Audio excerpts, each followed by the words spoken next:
We are joined in this room by some of the thousands of survivors from Jeffrey Epstein's horrific sex trafficking ring. They have shown such incredible courage in speaking out, in demanding accountability to bring the predators and pedophiles to justice. The Epstein Files Transparency Act required your Department of Justice to disclose the perpetrators connected with Epstein's criminal activities and to redact the information of survivors to protect their identities. Let me show you what actually happened. First, in violation of the law, your department has shown a pattern of redacting the names of powerful predators. Here behind me is one example of an email from Epstein to a man whose name was redacted. The email reads, quote, "Where are you? Are you okay? I loved the torture video." Only after members of Congress demanded that we see the unredacted files did the world learn the name of this individual, Sultan Ahmed bin Sulayem, the chairman and CEO of a company that had financial ties to President Trump's business and personal ties to Trump's advisor, Steve Bannon. Second, the survivors were not similarly protected, also in violation of the law. Here is another email titled Epstein Victim List.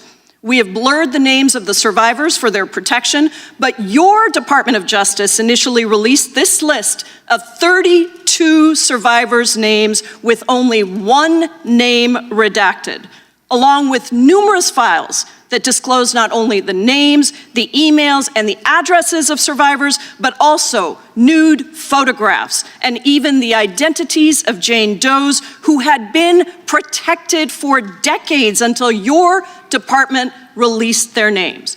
Survivors are now telling us that their families are finding out for the first time that they were trafficked by Epstein.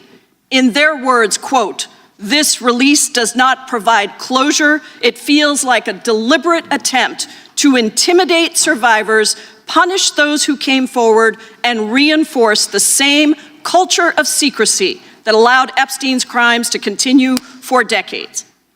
To the survivors in the room, if you are willing, please stand.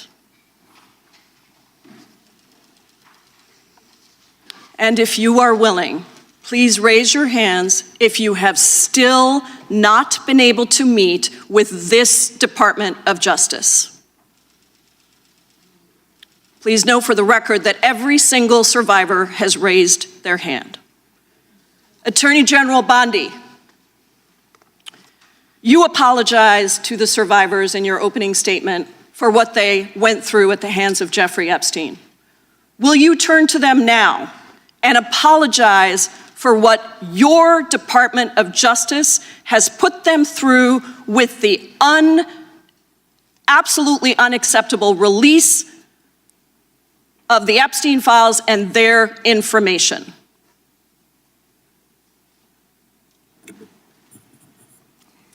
Congresswoman, you sat before, Merrick Garland sat in this chair twice.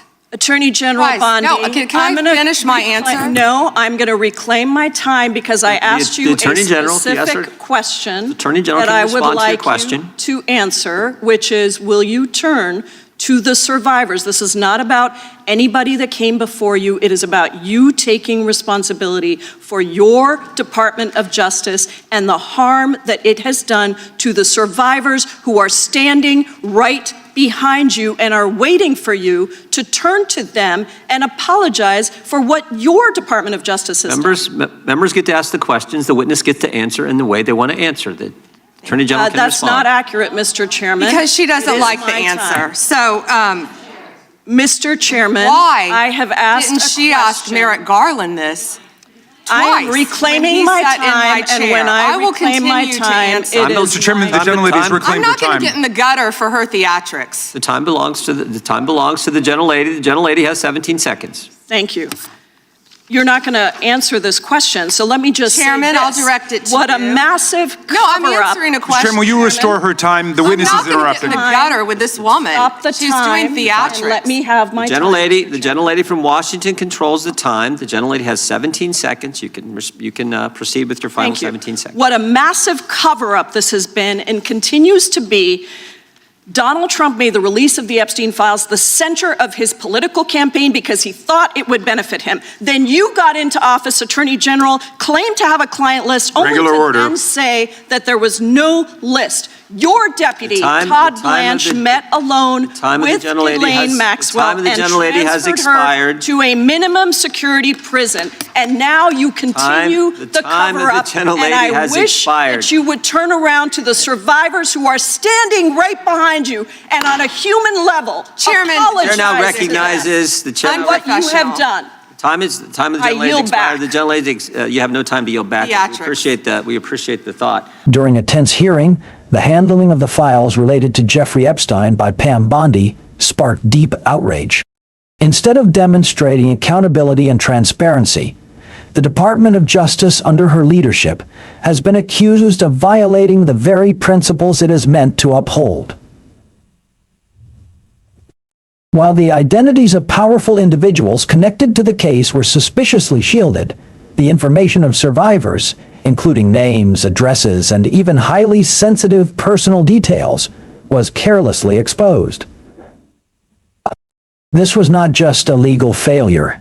It was a betrayal of those who had already spent years finding the courage to speak out.